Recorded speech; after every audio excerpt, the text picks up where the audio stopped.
as you can tell, there's a lot of specifications as to how your property can fit into those specs, correct?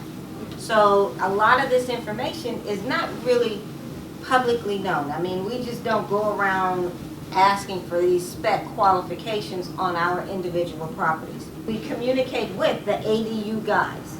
We go back and forth with, this is the property. He goes out, he does the consultation, but then regulations has changed, guidelines have changed to open the door for this market.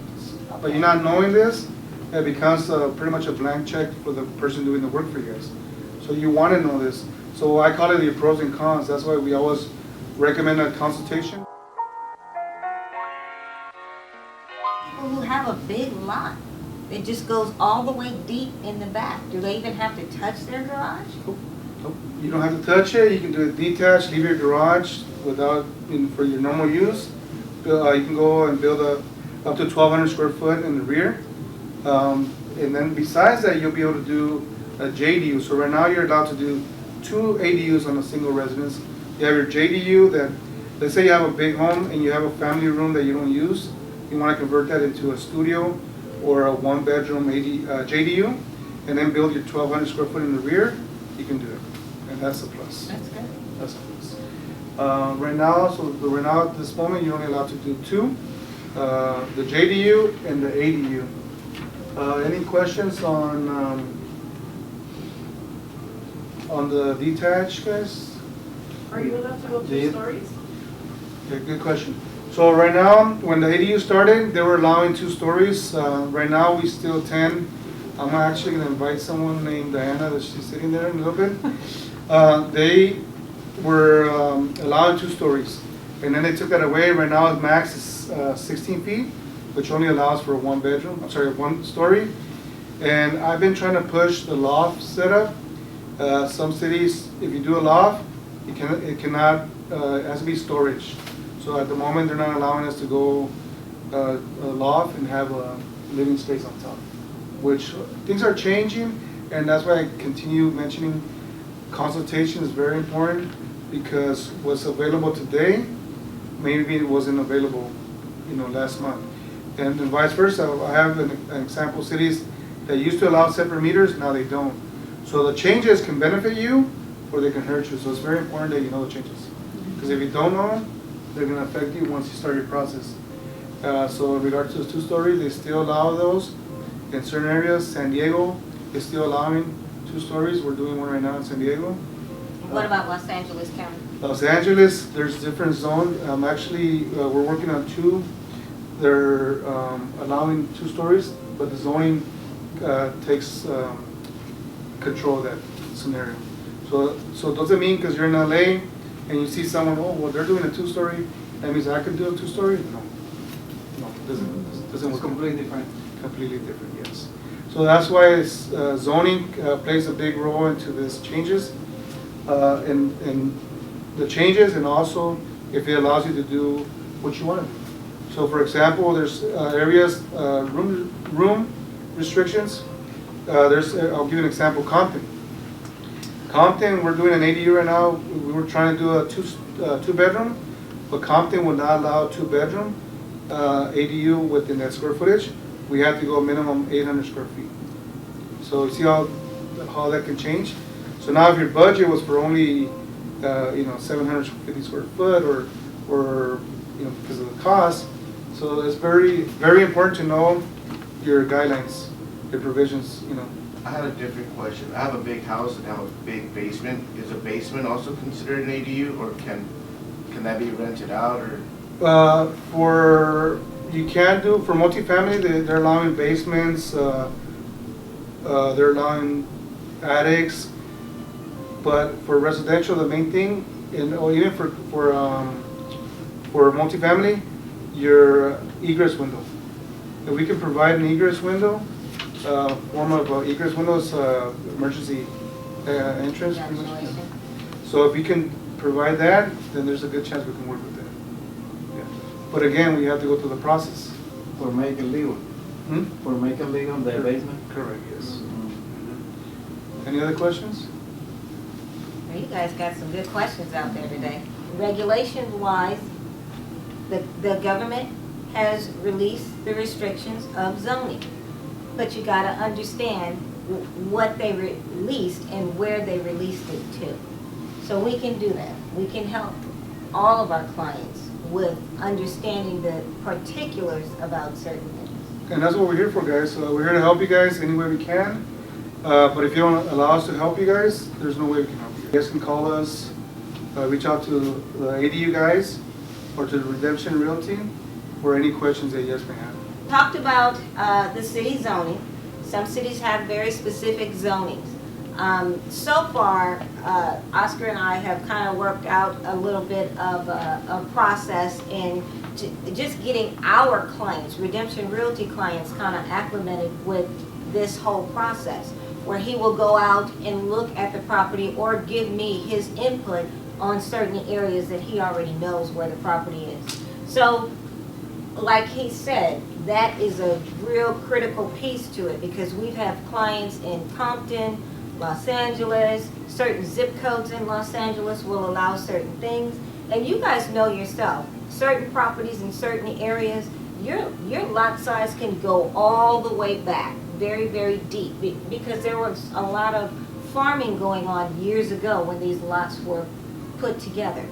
And then you have some areas, it might just be around the corner where they're short, but they may have a huge front part. So all different pieces to that, we got to understand what the city is actually saying about that. The layout, he gave you an example of what a layout could be. On a very simple basis, if you have a small home in the front, you want to walk through this process, it's either a junior or a regular, and you can go deeper in the back. Let the ADU guy figure out how the parking structure is supposed to be, or the city particulars that we need to put together. Can you go up? Do you have to stay down? All of that, whatever it is, the city has opened the door for this to happen, okay? The conversion of an ADU ready, the garage, Yeah, so back to what I said earlier, ADU ready, so you want to make sure, just because they allow the garage conversion, not all garages are ADU ready. So what that means, if you don't have a foundation, your garage is deteriorated, it doesn't make sense to use your garage as an ADU. So having an ADU ready can mean from 10,000 to 20,000, you don't know what it means. So if you start your blueprint process and then get approved by the city, and then you find out later that the garage is going to cost you more money because the contractor is going to cost him more money to convert that garage into an ADU, that's going to affect you financially. So I have a story that I met with a client that he was already approved for an ADU. He had a 12 by 16 garage, 18 inches away from the property line. The way he got approved, that the garage was going to be the bedroom, and then he was going to do a common area and build a brand new 12 by 16 storage that I could have saved them at least $30,000 give and take, because I would have said, don't touch that garage. You don't have to build, leave that as your storage, just reinforce it and build your brand new 1-bedroom ADU, and forget about spending money on a brand new 12 by 16 storage, which you already have it. You need a little bit of fine tuning to make it better, stronger. Nice idea. So that's the difference, by getting someone from the beginning, walk them through the process, and be able to catch those things that will give you a big ticket item later on. Okay? And surprises, we don't want them on the construction, we want them on their birthdays, okay? One question. If I decide to make something on my property, the money, how do you call it? Do you say cash back or from the income, from the property? And how about if I make only one mortgage together with the new ones? It's possible? so it is possible. So there's a couple of ways, and that's what we're going to talk about. Perfect question for right now. Typically, we do what's called a cash out refinance, okay? Now, we're talking about people who have owned their home for a bit, so you have an established mortgage, correct? and let's just say you're stellar. You make your payments on time. You care about your credit, so you have a pretty decent credit score. So then you would be able to qualify with a credit score somewhere between 640, 679, or higher to get a level of cash out. So if you have a 80%, you can get up to 80% of the value of your home for just a straight cash out refinance. What that would do, it would pay off your existing first mortgage and give you additional cash so that you're only making one payment. If you choose, some of the trade line requirements are a little restrictive because we're going to be looking at, okay, so if I'm going to give you all this money, do you have a history of making a mortgage payment? Do you have a history of paying your car note? Are you good for me to give you all this additional money? Usually for a cash out refinance, you can walk away with somewhere around $150,000, $250,000, depending on the product that I can submit you under. But you can get a decent amount of cash out in hand from your property. However, that is if you own your property. Let's say we're talking about investments. You're an investor. You own several different properties and you want to go out and get financing for this. Those are possible as well. Your loan to value is going to be a little bit lower because you're in business doing this. And we're going to be looking at the fact that you know what you're doing. So you can actually go out and do these cash out refinances, or what some people call bridge loans. They have different terms, and I don't want people to get lost on all the different terms. I just want you to focus in. You have the ability to be able to do it. We can do loans in an LLC. So if you don't want to take that personal liability, we can do a loan under a LLC or a partnership. If the property you put in a trust, we have strong relationships with title companies to walk us through trust, where we can do these loans and still protect the property within that trust.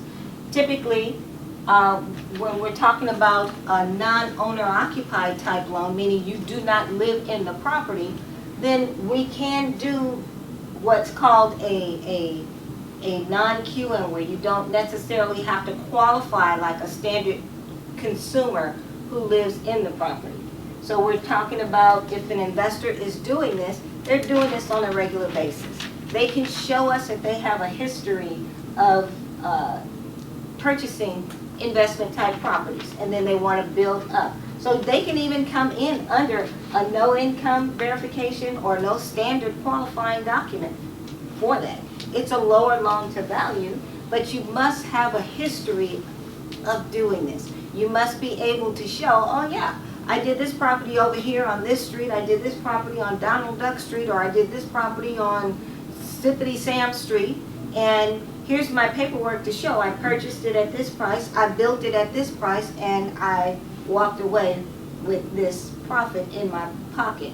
So that is what my lenders would call a good investment. So they'll want to give it to you, give money to an investor again to be able to continue to do it again.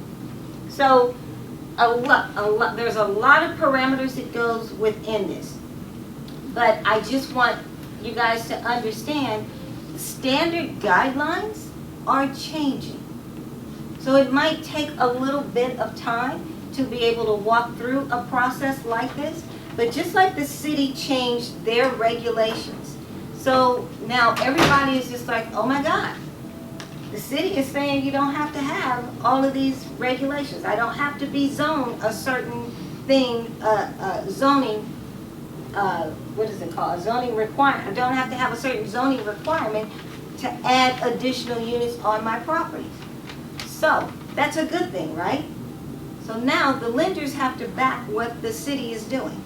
So now the lenders are looking at all of this and saying, okay, let's hold on a second. How do we look at this? So things are progressively changing. Guidelines, financial guidelines have to change to meet what the city is saying that this can now happen. Because we had financial guidelines, we had city zoning embedded in our underwriting guidelines. okay? So now they're lifting. So we have to walk through this a little slowly, but the ability to do it is there. So what am I saying? Make sense underwriting, make sense financial decisions. You just need to be with an organization that can package your file the right way so that it can make sense once it gets into the underwriter's hands to be able to produce financing for you.